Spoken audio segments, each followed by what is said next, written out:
childhood. I think we have Miss McKay, Miss Place, and Miss Verso. Look at this. Bonus, all three of the early childhood teachers. Welcome back, everyone. Hello, nice to see you. Hello, hello. I just want to make sure I can hear everybody else. I can hear, this is Miss Verso. Yep. Ms. McKay, Miss Place, are you guys there? We are here. Thank you for, we're together, so I think we're going to echo each other. Oh, uh-oh.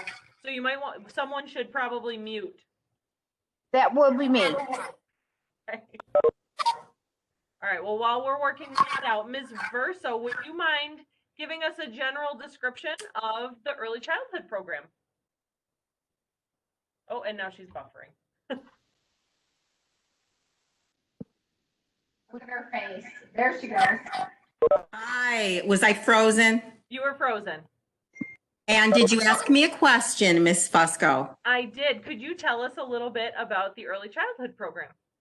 Absolutely. The Early Childhood Program is a 2-year program where prospective teachers and early childhood professionals learn about the development of children from birth to middle childhood, which is about 9 years old, 8 or 9 years old.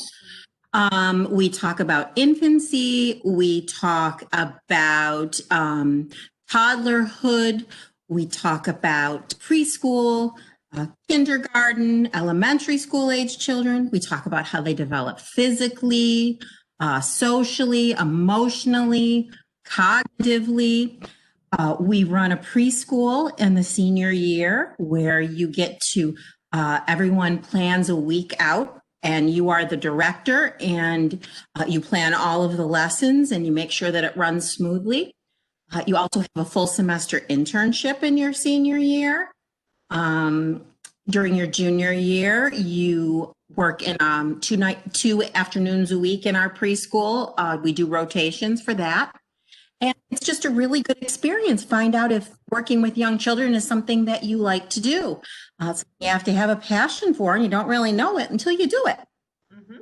Absolutely. Especially if you're not in an environment with a ton of small children, you might think you like hanging out with kids, but it's a very different capacity than babysitting or being around your siblings, right? Absolutely, because we don't just want to watch children. We're not just babysitting. We really want to prepare them for school. Mm-hmm. And that's what we expect your lessons to do. We expect you to, we teach you how to develop lessons that are what we call developmentally appropriate. And that means that they are right for the age child that you're working with. And so kind of let you know at what stage a child would be ready for a certain type of lesson and to learn a certain type of skill. Mm-hmm. Right. It all depends on what they can absorb. Right. Exactly. What they're ready for. But you also have to learn certain other things as well. We teach you how to diaper a child. Mm-hmm. Accidents happen. You learn about nutrition because if you are working in a center or you decide to buy or own your own child care center, you're going to need to know about nutrition. We serve them snacks. You learn about different safety measures that you need to take within a child care center or even a school. What kind of things you have to do to scan the room to make sure everything is safe. So there's a lot that goes into it, more than just, hey, I'm going to color with the kids. It's pretty intense at sometimes, but it's a lot of fun. Mm-hmm. Your room is always a lot of fun. You can see the room behind you. That's the room specifically at Harkness, but that's the preschool. Yes, this is the preschool, and behind me are some of our former students, because this is a photograph, working with some of our preschool children in our Tuesday, Wednesday, Thursday preschool. So that's usually upper 3s and 4-year-old children. And a lot of them are getting ready for pre-K and then getting ready for kindergarten. So we have with us 2 years, some of them we have with us just 1. Mm-hmm. And we've gotten great feedback from parents saying, wow, you've really taught my kids so much. And the children keep coming back to us. Mrs. Place and Mrs. McKay, I'm fairly new, only been, this is my 4th year. but we have some of their students who are coming back and bringing their children. So, if the students who have been in the class are bringing their children back, they know it's quality. Absolutely. Repeat customers are the best ones. That is right. Word of mouth, the best advertising. I love that. So Yeah. when you're working in your classroom, you're working in an early childhood class, what does a project look like? Because at homeschool, it's like a book report or it's a research paper, but you guys are a completely different setting, even though you're still teaching education. So what does a project look like for early childhood students? Would anybody else like to take that, or? I will. Okay. Our projects are pretty much based on things that they could use with the young children.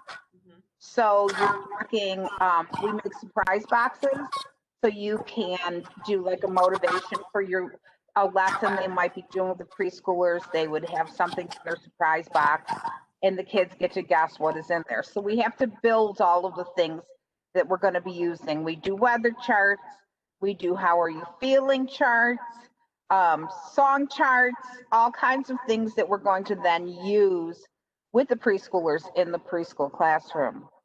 But I want to say that we're not just about preschool teachers. We have a lot of students come to us that are interested in a lot of different careers, but all of them working with young children. So we have had former students who are pediatric nurses that work in different healthcare areas, that are counselors, social workers, but all of them focused on working with young children. So really, this is a great avenue if you want to be working with children in any capacity.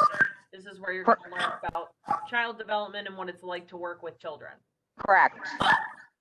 I have some students this year who've decided that they would rather work with elementary age children because they really like working with those older 4-year-olds and doing the academic stuff. Decided that they're going to go to college for elementary education instead of early childhood.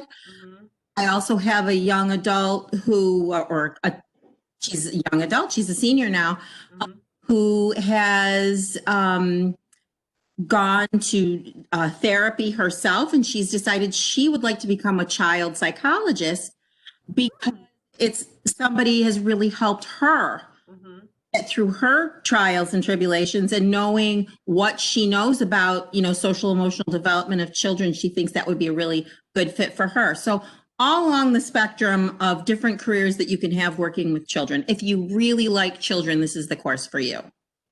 Perfect. Well, and what I love about what you just said is that it just shows that in your field, you're truly making a difference in children's lives and impacting them greatly. So it's not something that's to be taken lightly either. Working with kids is a big responsibility because they're going to remember that, right? Exactly. In order to work in the preschool, you have to be passing our book work. We call it. That's our lab. Our preschool is our learning lab. And if you're not passing and you can't show us that you understand the theory and what we're doing, it really can't allow you to go in and work with the kids. You have to understand safety. You have to understand what you're going to be teaching in order to get in there. So we have to make sure everybody's ready to go in before we allow them to. It's a serious business. It's a serious business of having fun and making learning fun. I love that. We're very serious about having fun. That is correct. And we do, I tell the seniors at the start of every year when they're starting preschool to remember that these children, when they're in elementary school and someone asks them who their preschool teacher was, it's going to be their name that child says. It was Miss Amy, or it was Mr. Matt, or whoever happened to be in with them that was special to them. So they are strongly impacting the children that they're going to be with. Right. So when you talk about working in your classrooms, obviously when you do the preschool, you're working together, the students are working together. Does your classroom run more on an individual basis or everything group work, or is it a little bit of both? I think it's a little both. We do group projects, but they do have to work as a team. The three of us work as a team, so we try to model that for the students also, that teaching should be a team sport. It shouldn't be, you shouldn't feel like you're totally alone. Right. So we try to team together, the three of us, so our students can then see that, you know, there are other people that they can count on when it comes to working with the children. So we do a lot of peer work, I guess you would call it. But there are some times when they are on their own. They're one-on-one with a child, they're one-on-one with a small group of children, and it's their responsibility to handle that situation and, you know, help the children in whatever activity they're leading. Mm-hmm. Right. That's right. We talk about, when we talk about teamwork, we realize how important it is, particularly in the senior year, when you really have to be willing to take someone else's direction. You have to be willing to trust the teacher that you're working with, who is also a student, and do what they're telling you to do. And that's a skill that you need to learn, is to learn to take direction from your peers. And that really, really is important senior year, when you have your teacher director telling you how she would like you to perform your lesson with the children. So yes, we always try to model cooperation. It's hugely important. Always try to model participation. Don't like anybody hanging back and just not doing anything with the children. And really pitching in. I mean, we serve them a snack. We expect everyone to help clean up. We expect them to help clean up the Play-Doh, the paint, all of that kind of fun stuff. So, and people get upset if people don't participate in that. So that's a skill that we try to model and teach. Absolutely. So talking about modeling and teaching and making sure you're taking direction well, are these all things that need to happen in the job market as well? Like when you're looking for a job in this field, what are employers looking for you to be able to do? The number one thing that people who are working with young children are looking for is participation. They have to be able to jump right in with the kids in the classroom. It can't be somebody who's just going to stand there and observe. You aren't there for that. So you have to be willing to just get in there with the kids. I tell my seniors when they're going on internship, if you're in a preschool classroom, if you get in there and get on the floor, get on the rug, the kids will start coming to you immediately. So they need to be able to really be willing to be with the children. They have to be kind to them. You know, they have to make sure that they're appropriate adult behaviors for when you're around young children. We go over that, you know, that professionalism piece over and over before we send them out anywhere. That, you know, you have to be, we call it preschool appropriate. You have to be preschool appropriate in front of the parents, in front of the children, in front of your peers. You know, you don't know where you're going to see these parents. You may go out to the store and you're going to see one of the preschoolers' parents out there, and the preschoolers know who you are. And so you want to always be having appropriate behaviors for them to see you, even when you're out and about, you know, in town. But the other thing that we really stress is they need to attend. They need to be in attendance in the building, in attendance for the preschool, because at any job, no one's going to pay you if you do not show up. So that's a really important piece. Well said. So what is the job market like after graduation? Well, right now they're desperate for daycare teachers. It's just such a shortage in the area in general. This year has been a little crazy because of all of the COVID things, but in general, there just are not enough There are not enough people for the daycare jobs at the shop. The other thing is for elementary school positions. There's a huge batch of teachers who are retiring. So those jobs are opening up too. So we like to see all of as many people as we can. And in other areas, they just opened the Children's Museum downtown. So there are jobs there. There's jobs, there are child life specialists at Children's Hospital. The Y is always hiring our students for their programs. And, just out of high school, they pay pretty well for a just out of high school situation. So there's always jobs available for them. Well, that's good to know, considering, kids taking your program will be able to go right out into the workforce, or they could go on to college if they wanted to and work while they're in college. What are your articulation agreements for your program with schools?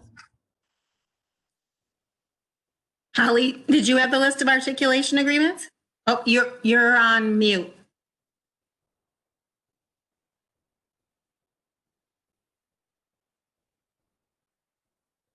Uh-oh. Holly, you're muted. Well, we have ECC, we have NCCC. I know she had the list next to her. That's why I asked her. We have Herkimer College. We have Buff State, which we have a advanced studies agreement with. Oh, there you are, Holly. Now? Yes, Mrs. Place. So hello, everyone.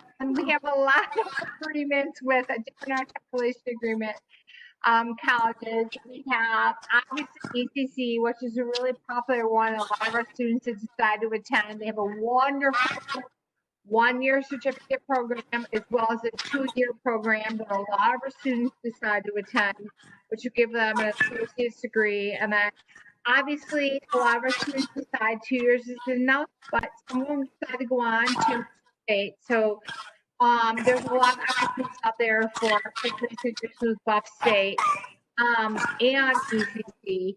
We also have NCCC, which is a really popular option as well. That's Niagara Community College, if you're not aware of what that is. They have a wonderful program as well that will enable you to receive a degree where you can work with children. We have Medaille, which has become one of our really more popular student places. We've had several students the last couple of years that have chosen a Medaille as option. The Medaille has an articulation agreement with our program as well. We also have the Canton and Herkimer. So there's a couple different options out there if you're willing to choose some different opportunities, but we have some definite articulation agreements out there with some schools. We also have advanced studies at ECC and Buff. So if you're interested in advanced studies, that's another option available to you. We usually discuss some of those articulation agreements and advanced studies agreements with the fall seniors. They finish the junior year, they're going in the school year, they're obviously thinking about what their options are going to be. So we will go over them with you and talk about the benefits of going to some of those schools and what the job opportunities and advantages would be. So we're going to work with any of those schools you're interested in to advance your career.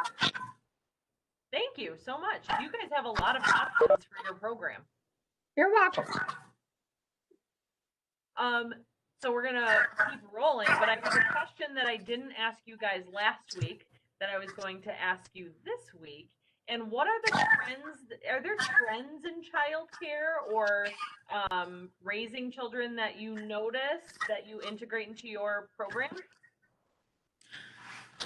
Well, I think that there are trends in childcare and in early childhood education. There are different methods of teaching it that kind of go in and out of style and fashion at certain times.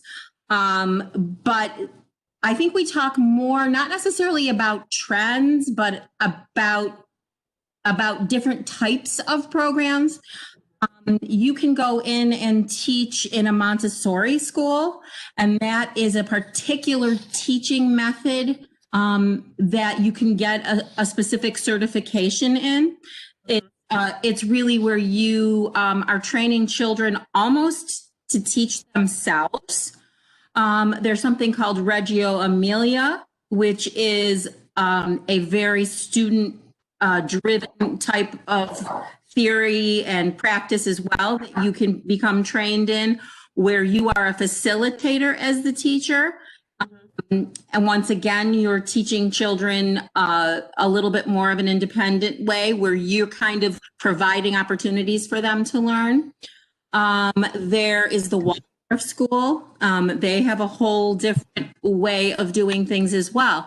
So it's not necessarily that there's trends, although there's constantly new things that we're learning about, different behavioral techniques. There's that one that's called Baby Circle Time. That's a new one, which is a social emotional curriculum that people are using. So there's all sorts of different ways of teaching that kind of keep coming up, and they just keep adding to the bank of different techniques that you can learn and eventually become certified in. Wanted to say teach in a Montessori school, you have to have a special certification for that. So we teach you about all the different types of early childhood education where you can make that kind of decision about what you might want to go into. I didn't realize you needed a special Montessori certification. Yes, you do. You do. Also- if you're teaching if you wanted to teach at a private school, obviously you might be able to forego that particular certification. But there are public schools that also teach Montessori. But there are Montessori's in our area. Yes. And they could do an internship there if it was something that was really interesting to them.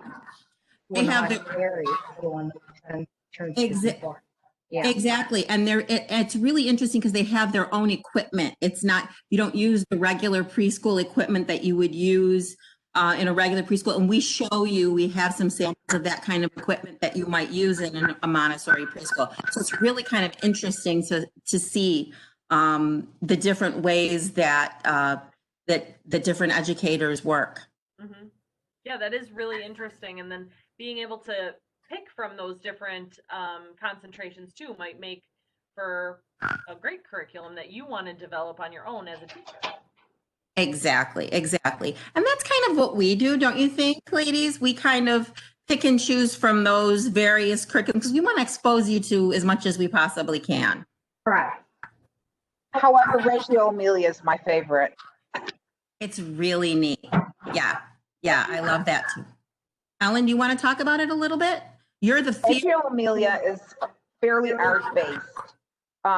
It's not just art, it's the arts. So it's art and music and anything sensory. It's very interesting. It's child-centered. The children come up with ideas of things that they are interested in just by talking to the teacher. And then the teacher takes off from that idea. So for example, if the children like fashion or something, the teacher would take off from that and they could do their own little fashion show and set up a stage and do all kinds of things like that. So, and it can go on as long as the children remain interested in it. So I really love that idea of the children driving the program. I also like it because it's started by the kids, it's very developmentally appropriate, and sensory learning is everything when you're a very young child. So, you know, I find it really fun. I find that the students that we're teaching love to experience it, and I also find that the little ones love it. Yeah. I mean, who doesn't love focusing on what they're already interested in? And that's kind of what CTE does, right? We're allowing students to pick and choose what they're interested in, and then they get to spend half of their day for half of their high school experience doing that. And that's why we see our students thrive so well, or so often rather, that they get to do what they're already interested in. Exactly. Absolutely.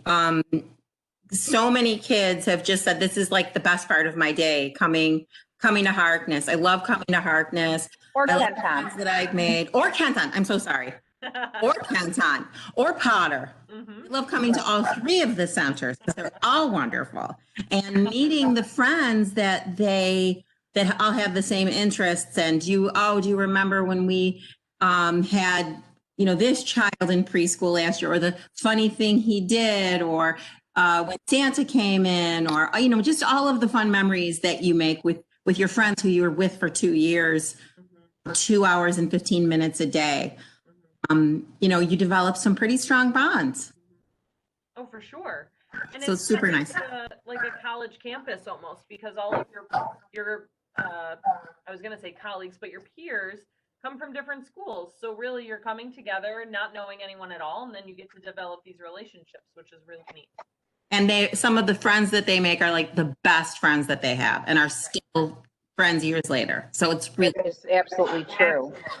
Yep. Do you, in a normal year, not a COVID year, but a normal year, do you guys get to do field trips, or do you have guest speakers come in at all? Yes, we do.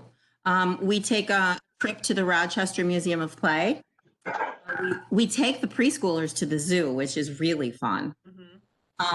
We go out and look at different childcare centers just to see how they're run, and kind of spend some time in the rooms and really see what professionals in the trenches are doing. So those are some fun field trips that we like to take. We go down to ECC and see their program. And in a normal year, we do take our juniors to Westminster Children's Hospital to watch the child life specialist. And then we go to the the preschool program at the Buffalo Zoo. There is an actual preschool inside the Buffalo Zoo that we have an affiliation with. And so during a normal year, we would take our juniors to the zoo to see their preschool program and how that's run. Obviously, this is not a normal year, but hopefully next year, by the time we start next year, we will be back to the status quo, we're hoping, and we can get out some more. Yeah. Right, and we also take the children to childcare. We've done that. We've also done Westminster field trips. So we try and get the kids out in the junior year to see some of the different options that are out there. Seeing a preschool zoo is so unique. Seeing a preschool setting at even Westminster is so unique. So we want to expose them to some of the options that are out there. And to see that there's more than just teaching in a typical daycare center. There's lots of opportunities working with children. Several fields, not just teaching children, but OT, PT, social work, nursing, blogging, even teaching, reading, teaching, and writing children's books. I mean, there's just so many opportunities out there working with children, and we want to expose our children to all those unique opportunities so that they can fulfill the dreams of working with young people. Right. I mean, the more opportunity you have to learn, the better, and to narrow down what you want to do after graduation. That's what this is all about, right? Correct. It is. Definitely. So we're kind of winding down. If anyone has any questions for our early childhood teachers, please feel free to put them in the chat. But I'm going to talk about your programs and enrollment a little bit. We open enrollment on January 4th, and there are 3 classes, 3 junior classes of early childhood, 1 in Kenton and 2 in Harkness. But fear not, if you live near Potter or would normally go to Potter, your school should provide transportation to any of those centers if you're interested in taking that program. And if you are interested in taking the early childhood course, or program rather, make sure you talk to your guidance counselor and make sure that they put you on the list so that you can attend, and you get a guaranteed seat, because it is first come, first serve. There's no application process. There's no interview process. So truly it is first come, first serve for our programs. And if you're interested, let your guidance counselor know. Was there anything you guys wanted to add that I didn't ask you about or we didn't touch on? Nothing really. We just have a lot of fun. We have a lot of project activities we do in the class, and it's really an enjoyable program. Everything we learn in the class is really hands-on, and we really have a good time learning with our kids. Awesome. I see our animal science teacher on here, but sorry, early childhood is the best program for BOCES. But animal science is awesome. Kids and animals, what more could be better? Right, exactly. Awesome. Well, thank you all so much for being here, all three. It was awesome to have all three of you here to talk to the students that might want to take the program. So thank you. Thank you, Ms. Fusco. Bye, everyone. Thank you. Have a nice night. Thanks. Bye-bye. So we're